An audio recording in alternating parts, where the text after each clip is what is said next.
Welcome to the Next News Network. I'm Gary Franchi. Joining me now for the special web edition is World Bank whistleblower Karen Hudes. She's one of many of a coalition of whistleblowers who are making waves across the planet. She's joining me now in studio. Karen, welcome to the program. Thanks for having me on. Karen, just before we went to air, we were discussing the global corruption, the global syndicate, the bankers. Who are these people? Who are the individuals? Who are the puppet masters pulling the strings of the bankers?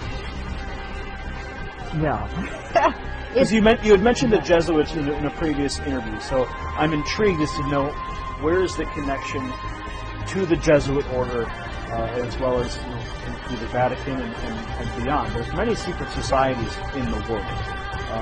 Many people speak of the Illuminati and the Masonic orders, the Order of the Garter, many of these super elite organizations that operate in secrecy. So I know I've named a few already, but if you could help us elaborate on these points, who are the people pulling strings?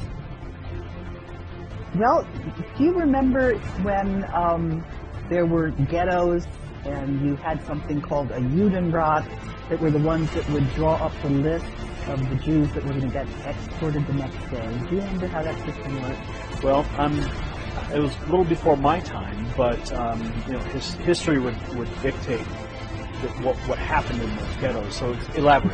These were traitors to their people who were helping because they thought they were going to save themselves. That's maybe why they did that, but it doesn't matter what their motives were. They were doing the work against their people. Now, think of this as an elaboration on a larger scale, and what we're dealing with actually is humanity and the elite, the secret societies, the Vatican. They're traitors to humanity, because the one at the very core that's pulling the strings is a different species. They're not the human race. They're called homo capensis. They have been on Earth together with humanity for before this ice age. And the reason I know about this is because I was trying to help out a movie producer who couldn't get his movie. It was called The Banksters Made Off with America, Edmund Greeley. And he introduced me to his network of whistleblowers. One of the people in that network is a neurologist who went to Yale Medical School and was retired, and he was trying to find out what was at the very core of all of this corruption. And so you mentioned this species, an additional species of humans, or no, they're not humans. They are so distinct from humans that if they were to mate with humans, their offspring would not be fertile. Are you speaking of the biblical Nephilim is an entity that people have discussed and tried to understand for millennia, and that is the race of offspring of humans and the fallen angels from. No, these are not angels.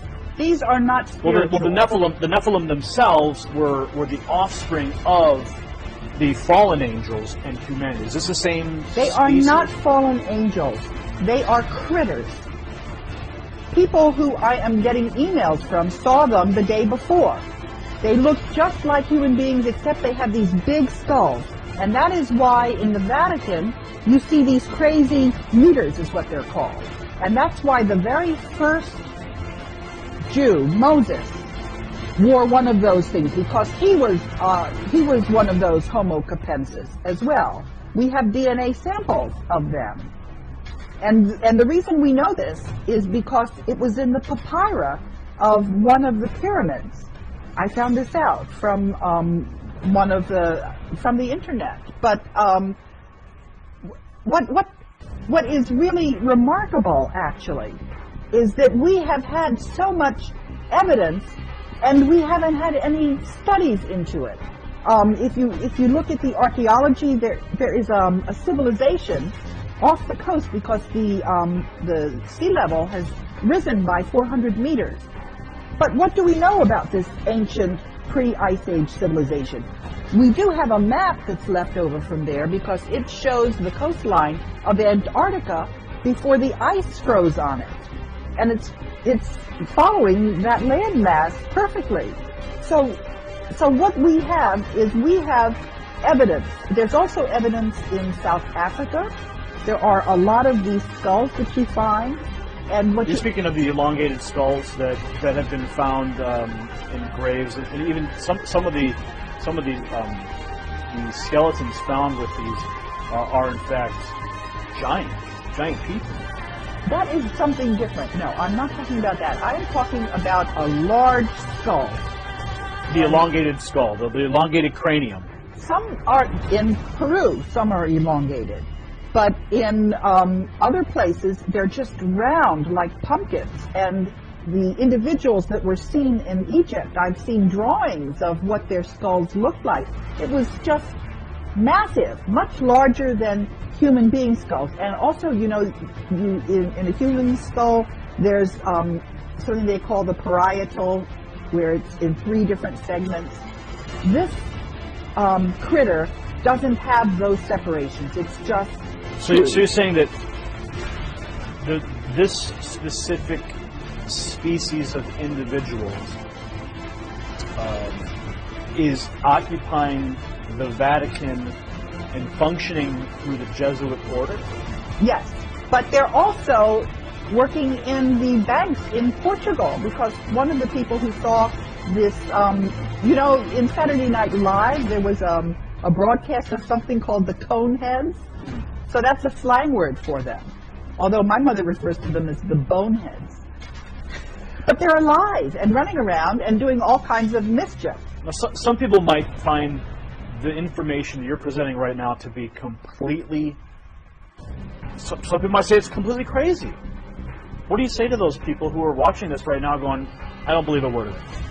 I would say you need to read the articles that Ed Spencer has sent me. You need to look at the skulls in the museums. You need to read the DNA studies. And you need also to think about what kind of motive the human beings might have for being traitors to their species. Why would they do this? Why would we have a banking system where all the money ends up going to the Vatican and people run around starving? Why would we have... For example, if you look at what the actual teachings of Jesus Christ were, as opposed to when you had translations and various things happened and got put in there. And as some of the whistleblowers have been discussing this, information, articles on homo capensis have disappeared from the internet. They've been taken down. And other critics who... I don't know why they're getting all the coverage they are, and they've been getting features in Wikipedia. Let me talk a little bit about Wikipedia. Sure, okay? Sure. I had an experience with Wikipedia because I got involved in trying to edit the biography on Robert Zoellick, who was the World Bank president. And I was trying to explain to people that the United States had lost the gentleman's agreement, which you could demonstrate. You could see. I couldn't get that into Wikipedia. They were clearly being controlled by this group that that is controlling all the capital markets. So do you think that these same people were preventing your Wikipedia edits? Yes, and what I'm trying to say is that this person who was attacking the information on homo capensis had a big, long article featuring her on Wikipedia. So I know who Wikipedia is. I know whose interests Wikipedia serves. And when somebody who's just starting out gets a big write-up, I know what that really means.